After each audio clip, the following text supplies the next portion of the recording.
اب پرویز الہی صاحب کسی وقت منظور نظر تھے، کسی وقت جو طاقتور لوگ ہیں ان کی آنکھ کا تارا تھے، کسی وقت وہ ایک بہت ہی پاپولر شخص تھے اور شخصیت تھے۔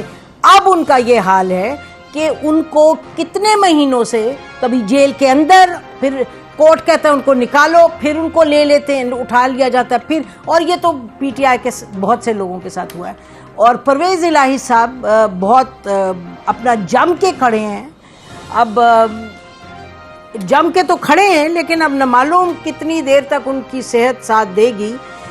جب نواز شریف صاحب کی صحت خراب تھی تو اس وقت بھی ہم کہتے تھے کہ ایک انسانی تقاضا بھی ہوتا ہے۔ اس وقت ہمیں بہت تنقید کی جاتی تھی، بہت برا بھلا کہا جاتا تھا، یہ کہا جاتا تھا اس پارٹی کے ساتھ ہیں، اس شخص کے ساتھ ہیں۔ بات یہ ہے کہ ایک تو انسانیت کی بات ہے، اور دوسرا یہ بھی کہ نہ جانے یہ کون سا قانون ہے کہ آپ ایک نکالیں اور ڈالیں، نکالیں اور ڈالیں۔ اور اسلام آباد کی پولیس نے ان کو پکڑا، یہ بتایا جا رہا ہے۔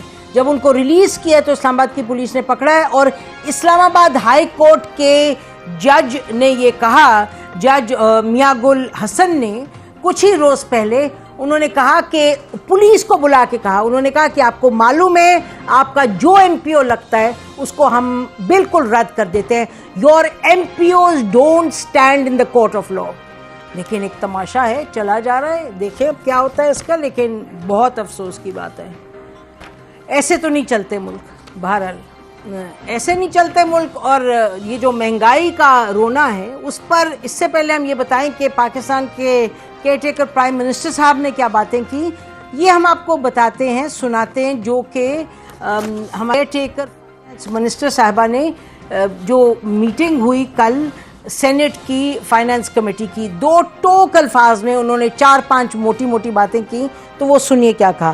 ایک انہوں نے کہا کہ ملک کے معاشی حالات اندازے سے زیادہ خراب ہیں اور سبسڈی دینے کی مالی گنجائش نہیں ہے۔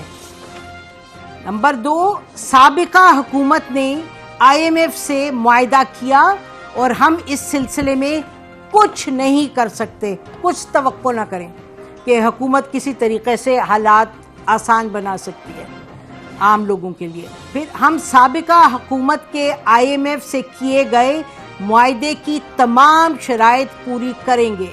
کوئی آپشن نہیں ہے۔ آپ کو یاد ہے نا کہ ڈار صاحب نے آ کے کیا کہا تھا اور پھر اس کا نتیجہ کیا ہوا تھا، and then he had to do exactly what he said he can't do. تو یہ شروع میں ہی بتا رہی ہے کہ جی ہمارے سے توقعات نہ رکھیں، غلط توقعات نہ رکھیں۔ چوتھا انہوں نے کہا کہ یہ تاثر درست نہیں کہ ہمارے پاس لامحدود اختیار ہیں۔ اب پہلے وہ انہوں نے ریسورسز کی بات کی، اب اختیارات کی بات کری ہے۔ ہمارے پاس محدود اختیار ہیں اور ان کے اندر رہتے ہوئے ہی ہم کام کر سکتے ہیں۔ اور فائنلی جو انہوں نے ایک ہوپ دیا ہے، کہا اس حد تک آپ توقع کر سکتے ہیں، کچھ انہوں نے امید کر سکتے ہیں۔ انہوں نے کہا کہ 1 ہفتے کے بعد معیشت پر کمیٹی کو بریفنگ دیں گے، یہ جو سینٹ کی فائنانس کمیٹی ہے، دیکھ رہے ہیں کہ ہمارے لیے کیا کرنا ممکن ہے اور کیا ممکن نہیں ہے۔ تو یہی ہے معاملہ جس پر ہم اپنے آج پینل سے بات کریں گے کہ کیا ممکن ہے اور کیا ممکن نہیں ہے۔ اور یہ بھی انہوں نے فرمایا آخر میں کہ تیل کے حوالے سے ہمارا دنیا پر انحصار ہے، بوجھ عوام پر منتقل کرنا پڑے گا۔ انہوں نے کہا جی تیل کی جو قیمت ہے، ہمارے پاس کوئی اپنے کنویں تو نہیں ہے ایسے، ہم نے تو امپورٹ کرنا ہے تیل، تو جب قیمت بڑھے گی تو پھر آپ کو عوام آپ کو تو یہ بھگتنا پڑے گا۔ تو یہ جو ہے حقائق انہوں نے بالکل بیان کر دی۔ شی از ناٹ اے پولیٹیشین، انہوں نے کوئی لگی لپٹی نہیں، انہوں نے بتا دیا ساتھ ساتھ۔ یہ کہا 1 ہفتے کے بعد۔ اچھا، پرائم منسٹر صاحب کی کل ملاقات ہوئی کچھ جرنلسٹ اور اینکر سے، تو لبے لباب انہوں نے کیا کہا؟ انہوں نے کہا کہ مہنگائی ہے لیکن اتنی نہیں کہ پہیہ جام ہڑتال ہو۔ اچھا، وہ کہہ رہے ہیں اتنی نہیں کہ پہیہ جام ہڑتال ہو، لیکن ہم دیکھیں آج بھی دیکھے گا بہت سے شہروں میں، سندھ کے، پنجاب کے، کے پی کے اور جموں کشمیر کے، آزاد کشمیر کے، وہاں بھی لوگ نکلے ہیں، کہیں جلا رہے ہیں بلز، کہیں سکولز بند ہیں، کہیں دکانیں بند ہیں، کہیں پہیہ جام ہیں۔ پھر انہوں نے کہا کہ اور یہ کیئر ٹیکر پرائم منسٹر نے کہا بجلی کے بل تو سب کو دینا ہوں گے، ٹھیک ہے، بجلی کے بلوں کے مسئلے کو بڑھا چڑھا کر پیش کیا جا رہا ہے. فرما رہے ہیں بڑھا چڑھا کر پیش کیا جا رہا ہے. اس سے بات کریں جس کے 24 اور 25 ہزار بل آیا ہے اور تنخواہ اس کی کوئی 40-45 ہے.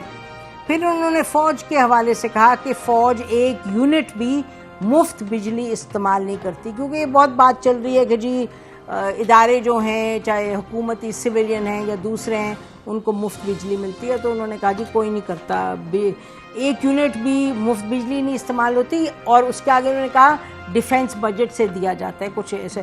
پھر بجلی بحران کی وجہ لائن لاسز، چوری اور آئی پی پیز کے معاہدے ہیں. تو یہ کون سی نئی بات ہے جی؟ یہ کون سی نئی بات ہے؟ What is new? یہ تو ہم سن رہے ہیں 15-20 سالوں سے ہم یہی سن رہے ہیں. تو پھر اس کا مطلب کیا ہوا؟